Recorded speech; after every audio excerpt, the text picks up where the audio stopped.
I want you to picture your calendar for today. Just pull it up in your mind. You've stacked your schedule entirely back to back. Oh, yeah. Zero breathing room. Right.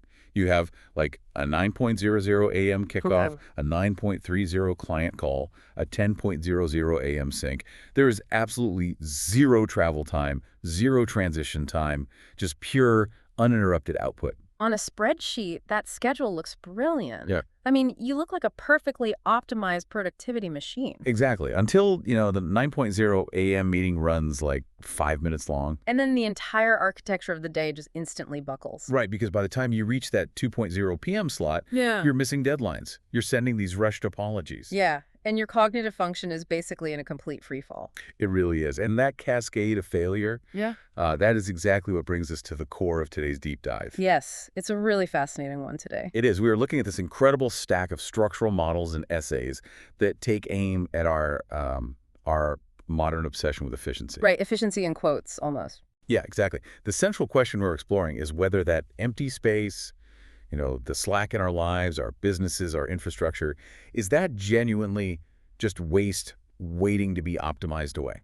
Or does it serve some hidden structural purpose that we're removing at our own peril? Exactly. Yeah. And I love how the source materials approach this. Yeah, they really set a calm, thoughtful tone. It's not a philosophical debate about, taking things easy or right versus wrong. No, it's a rigorous analysis of complex systems. Right. The models essentially suggest that we are operating under a fundamental misunderstanding of what stability actually requires. Which is wild to think about. It is. And to see why that empty space matters more than ever, we really have to look at what's happening to the fundamental speed of our world. Which brings us to this concept the documents call velocity mismatch. Yes.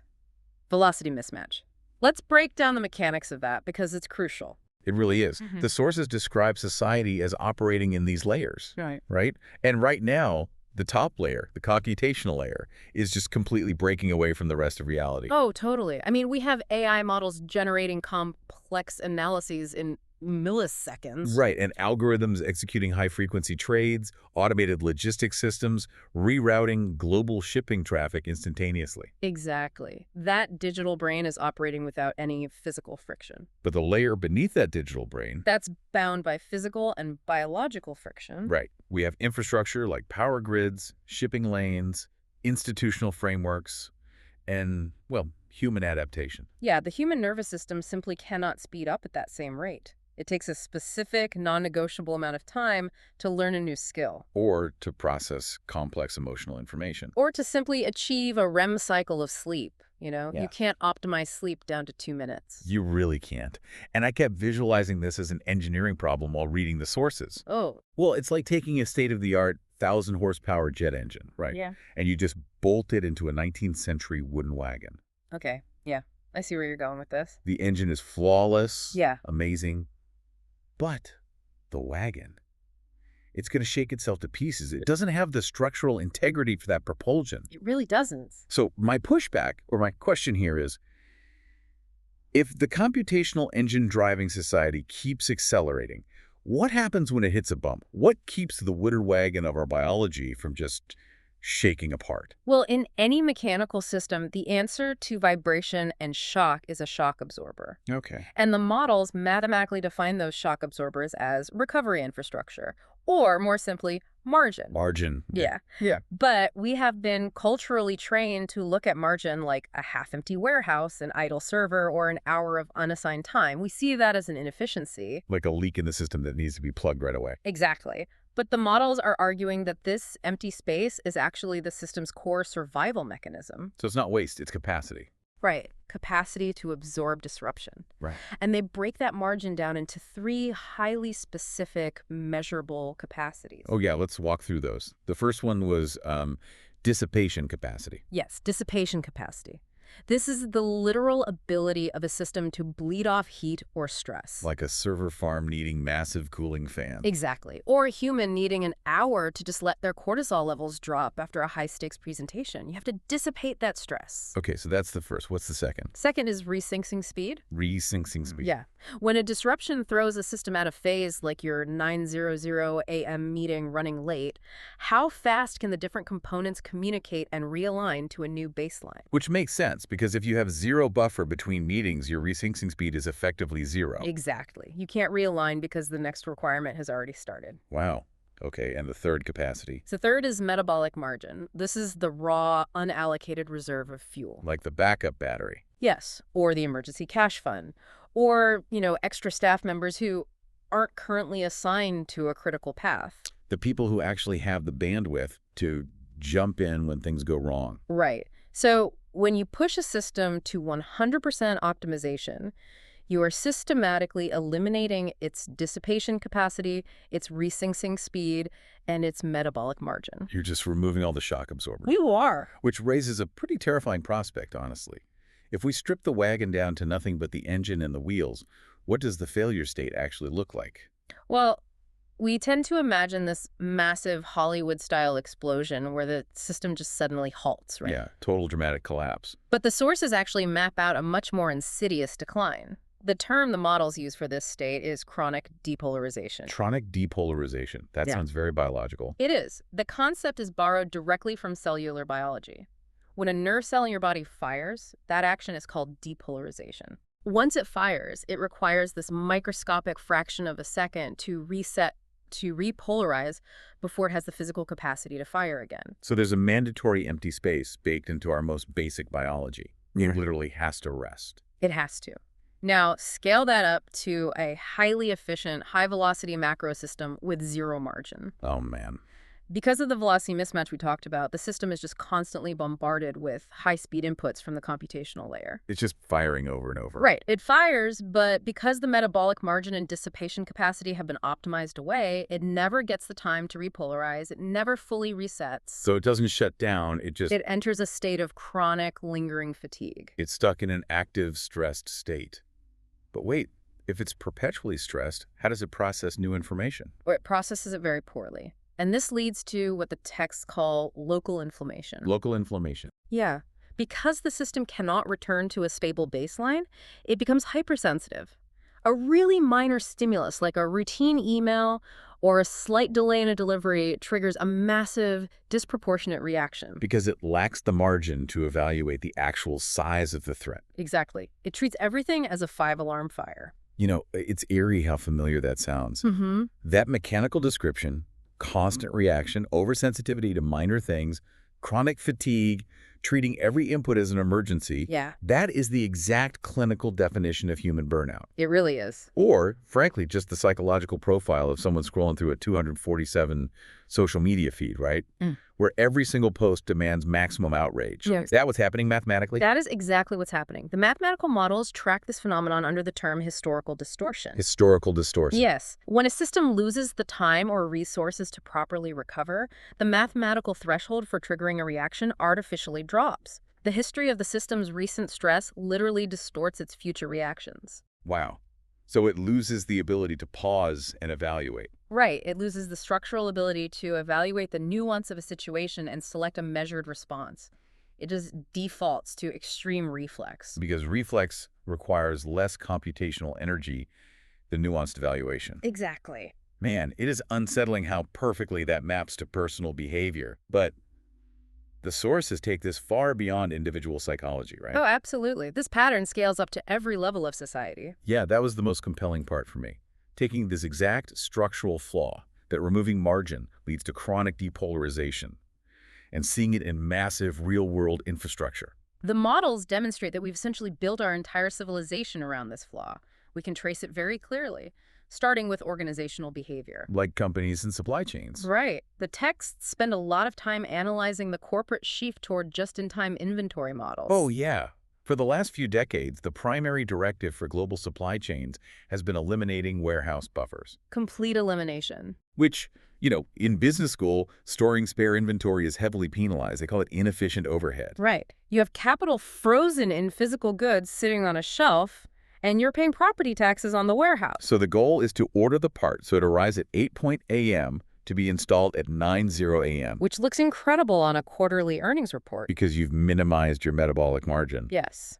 But the underlying physics of the supply chain haven't changed. So when one cargo ship turns sideways in a major canal, Or one regional factory loses power. the entire global manufacturing apparatus just grinds to a halt. There is no warehouse buffer to absorb the delay. The shock travels directly through the entire system. Because we completely mislabeled it. If I'm hearing this right, spare inventory and extra staff aren't overhead, they're insurance policies. They're absolutely insurance policies. The same logic applies to human capital. If a company runs a department at 100% utilization, meaning every single employee is maxed out on critical projects, There's no rethinking speed. none. One person taking a sick day doesn't just delay their own work. It creates a massive organizational crisis. Nobody has the metabolic margin to absorb their tasks. That is so true. And the scale of this vulnerability expands even further when we look at cities and nations, right? Yes, municipal and national infrastructure. The models look at power grids and water supplies, which are increasingly managed by algorithms. Algorithms designed to maximize throughput and minimize idle capacity. Exactly. So a power grid running at 99.9% optimization is essentially a high-wire act. It's incredibly efficient under normal conditions. But a sudden, unexpected variable, like a historic winter freeze or a massive heat wave, forces the grid to react. And because it lacks dissipation capacity, it cannot bleed off the excess demand. The grid experiences that local inflammation we talked about, which quickly cascades into a systemic failure. Right, rolling blackout. Exactly. The foundational argument of these texts is that we are using the entirely wrong metric for success. We are measuring the health of a system by looking at its friction level during optimal conditions. Meaning we think zero friction equals healthy. Right. But it doesn't. So how should we be measuring it? What is actual health? Health is defined by recovery capacity. It's the system's ability to absorb an unpredicted shock, disconnect the damaged components, and gracefully resynchronize after the event. Okay, I have to push back on this a little because I feel like there's a trap here. Oh, what's the trap? Well, if we accept that hyper-optimization creates fragility, the natural counter-argument is that we should just stop trying to improve, right?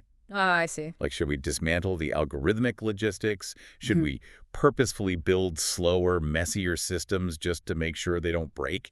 Is this whole stack of research just some elaborate argument against AI and progress? That's a great question, and the authors of the models anticipate that exact reaction. They explicitly state this is not an argument for technological regression. Okay, so they're not anti-AI. Not at all. AI and algorithmic optimization are incredibly powerful tools.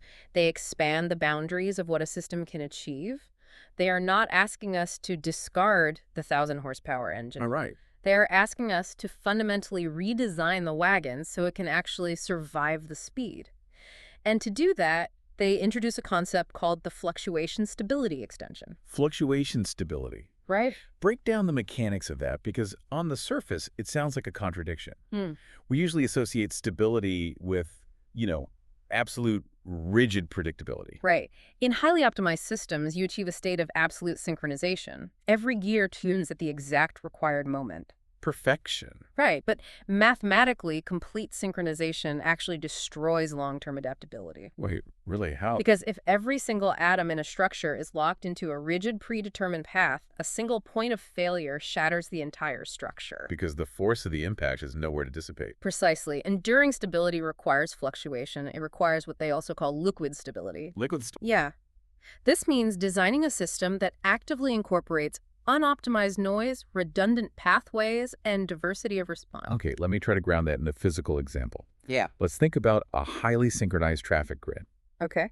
You have autonomous cars driving bumper to bumper at 100 miles per hour.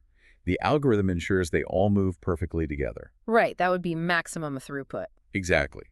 But if a single sensor glitches and one car taps its brakes, the lack of space guarantees a 50-car pileup.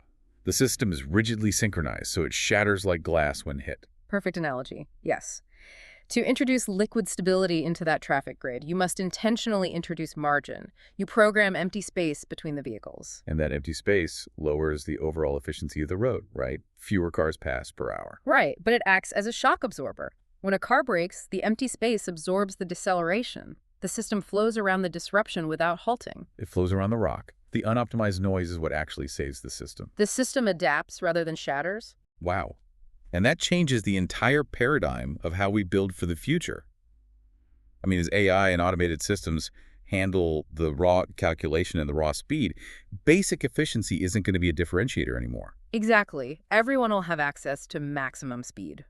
So does this mean that going forward, recovery capacity is actually going to be the new invisible competitive Well, advantage? yes. The sources outline this massive transition.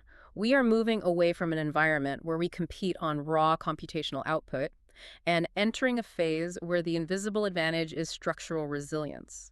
The term they coin is civilization recovery capacity. Civilization recovery capacity. Yeah. Care, rest, redundancy, these aren't just emotional concepts or indulgences. Right. We usually dismiss those as soft skills. We do, but they are vital operational buffering actions. They are the required maintenance protocols for the human and physical layers of society. So it's not a luxury to have downtime. It's an operational necessity. Completely. In a hyperspeed, high-velocity civilization, the system is constantly bombarded with polarizing stimuli. So actively maintaining what the models call cognitive cooling is critical. Cognitive cooling, like deliberately stepping away from the immediate noise to let the system repolarize. Yes, leaving room for that stops catastrophic, irreversible collapse.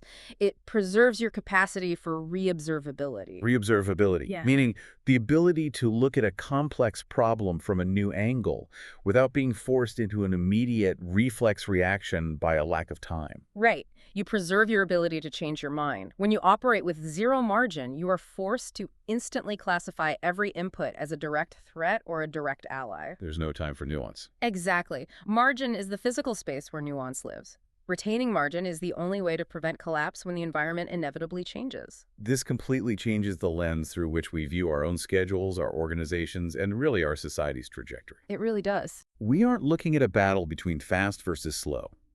The actual tension is between rigid, hyper-optimized performance that shatters under pressure and resilient, adaptable fluidity that can absorb the shocks of a high-velocity world. And, the source materials leave us with a very specific directive here. They explicitly warn against meaning fixation. Meaning fixation, basically the urge to lock onto a closed, definitive conclusion. Right. The goal isn't to declare efficiency as entirely evil and slack as entirely good. We aren't doing that. The objective is to keep the cognitive loop open and just observe the structural shift taking place around us. We are witnessing the shift from an optimization competition to a margin competition, Exactly. which requires having this space to even observe the shift happening, which ironically requires margin in itself. It really does. So, to you listening, tomorrow morning, when you look at that back-to-back calendar or when you're reviewing a project timeline that has been meticulously stripped of all its empty space, I want you to consider what is actually missing. Think about those shock absorbers. Exactly. We want to leave you with the exact thought-provoking question posed by the focus prompt of today's materials. I want you to mull this over or explore it on your own as you navigate the systems around you. It's a great question to end on. In the future, will competitive advantage come from maximizing performance or from building systems capable of continuously absorbing change and reconnecting after disruption? Thank you for taking a bit of margin out of your day to join this deep dive with us. Yes, thank you for listening. Keep questioning the invisible structures around you. And whatever you do, don't let a 5-minute delay shatter your glass calendar. We'll catch you on the next deep dive.